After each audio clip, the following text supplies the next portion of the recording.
Ya Nabi salam alaika, ya Rasul salam alaika, ya Habib salam alaika.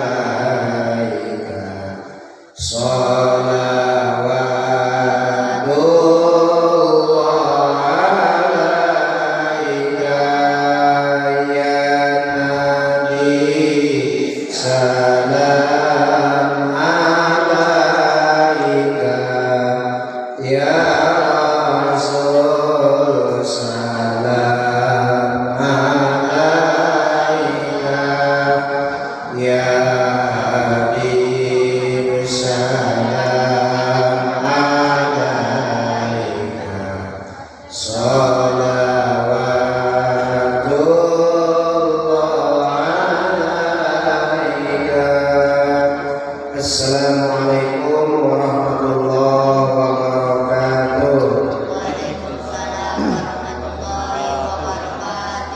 Alhamdulillahirabbil alamin, wassalatu wassalamu ala asyrofil anbiya'i wal mursalin sayyidina Muhammadir rasulillahi ajma'in. Asyhadu an la ilaha illallah wahdahu la syarikalah wa asyhadu anna Muhammadan abduhu wa rasuluh. Allahumma shalli ala sayyidina Muhammad wa ala ali sayyidina Muhammad. Yang kami hormati Bapak dan yang kami sayangi para anak-anak kami sekalian, puja dan puji serta rasa syukur kita sama-sama kita persembahkan kehadirat Allah Subhanahu wa taala, yang mana pada malam ini kita masih diberikan Allah kesehatan sehingga kita masih dapat berkumpul di Masjid Al-Muttaqin ini dalam rangka untuk melanjutkan pembelajaran Al-Quran kita sebagaimana biasanya. Semoga apa yang kita pelajari menjadi salah satu amal ibadah bagi kita masing-masing. Amin ya rabbal alamin. Salawat dan salam tidak lupa pula kita sampaikan kepada junjungan kita baginda Rasulullah Muhammad sallallahu alaihi wasallam, para keluarga dan sahabat-sahabatnya sekalian, dengan ucapan Allahumma sholli ala sayyidina Muhammad wa ala ali sayyidina Muhammad. Semoga kita senantiasa mendapatkan syafaatnya di yaumil akhirat kelak nantinya. Amin Allahumma ya amin. Kepada para santri tilawah Al-Quran, sebelum kita melanjut ke acara berikutnya, di sini sedikit kita membahas tentang bab pemaaf. Definisi secara bebas, pemaaf adalah sebutan bagi seseorang yang mudah sekali memaafkan kesalahan orang lain, baik itu yang disengaja ataupun tidak disengaja, sadar atau tidak sadar, besar atau kecil. Pemaaf juga bisa disejajarkan dengan sifat-sifat manusia yang lain seperti penyabar, penyayang, pengasih, dan lain-lainnya. Seorang pemaaf tidak akan memilih-milah kesalahan-kesalahan mana saja yang pantas dimaafkan dan kesalahan-kesalahan mana saja yang tidak pantas untuk dimaafkan. Secara arif dia akan memaafkan semua kesalahan-kesalahan orang lain kepada dirinya tanpa syarat. Seperti sifat-sifat manusia yang lain, sifat pemaaf yang dimiliki oleh manusia tidak datang secara sendirinya. Walaupun sifat dasar manusia itu sebenarnya adalah seorang pemaaf. Jadi kalau kita termasuk orang yang pemaaf, kita tidak memandang kesalahan orang lain, baik itu besar maupun kecil, tetap kita maafkan. Itulah kita kalau kita seorang pemaaf pada kesalahan-kesalahan orang lain. Agar sifat pemaaf tumbuh dalam diri seseorang, maka ada sifat itu harus dilatih secara rutin dan terus-menerus. Salah satunya adalah dengan latihan dan mempraktekkan pemaaf.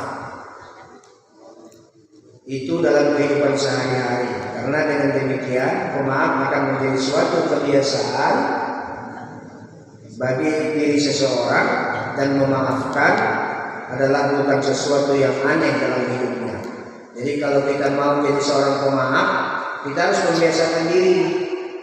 Sedikit-sedikit kalau ada kesalahan teman, kita maafkan. Kita harus berlapang dada agar kita bisa menjadi seorang pemaaf. Ya. Tips lainnya adalah seperti yang pernah disampaikan oleh Rasulullah. Kata Rasulullah, apabila ingin jadi pemaaf, maka ingatlah dua perkara dan lupakan dua perkara. Perkara apakah yang dimaksud oleh Rasulullah? Pertama, ingat-ingatlah kebaikan orang lain dan lupakan pula kebaikan kita. Itu pertama, kepada orang lain.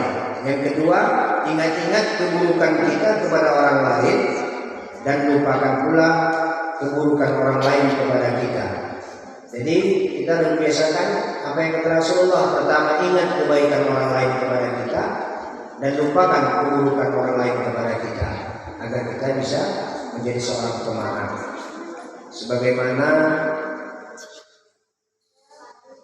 yang dijelaskan Allah dalam Al-Quran, yang artinya, dan janganlah orang-orang yang mempunyai kelebihan dan kelapangan di antara kamu bersumpah bahwa mereka tidak akan memberi bantuan kepada kaum kerabatnya, orang-orang miskin dan orang-orang yang berhijrah pada jalan Allah.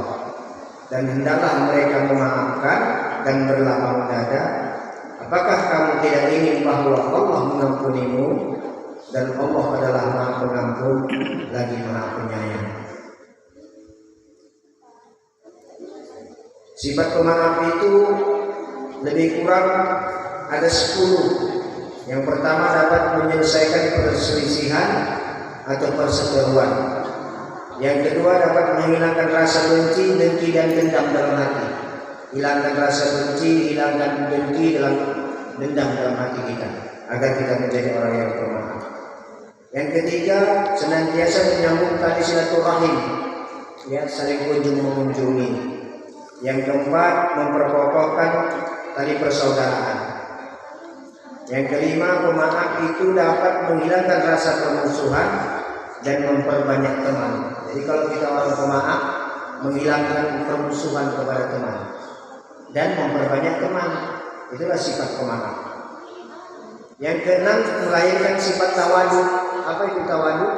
Rendah diri, ya, rendah diri, tidak sombong dan tidak angkuh. Yang ketujuh, dapat menghapus dosa. Jadi orang-orang yang pemaaf itu dapat menghapus dosanya. Kalau ada orang yang kesalahan sama kita, kita maafkan, maka diampuni Allah dosa kita. Nah, jadi untuk itu kita belajar menjadi orang yang pemaaf. Lalu yang kedelapan, menjadikan hati kita tenang. Kalau kita orang pemaaf, hatinya tenang, enggak merasa busuk. Yang kesembilan, sifat pemaaf itu akan melahirkan pemaaf juga. Yang ke-10, sifat pemaaf itu merupakan bagian dari dakwah, ya. Sebagaimana Allah jelaskan dalam Al-Quran, "Khuzil afwa wa'mur bil urfi wa a'ridu 'anil jahil." Jadilah engkau pemaaf dan suruhlah orang mengerjakan yang ma'ruf, serta berpalinglah daripada orang-orang yang bodoh. Lalu Allah juga jelaskan dalam Al-Quran, "Wa ma yulaqqaha illa allazi sabaru wa ma yulaqqaha illa dzu hazzin azim." Sifat-sifat yang baik itu tidak dianugerahkan melainkan kepada orang-orang yang sabar, dan tidak dianugerahkan melainkan kepada orang-orang yang mempunyai keuntungan yang benar. Jadi itulah sifat pemaaf yang harus kita tanamkan di dalam diri kita, agar kita menjadi orang-orang yang pemaaf. Nah, baiklah, untuk itu mari kita lanjut pembelajaran tilawah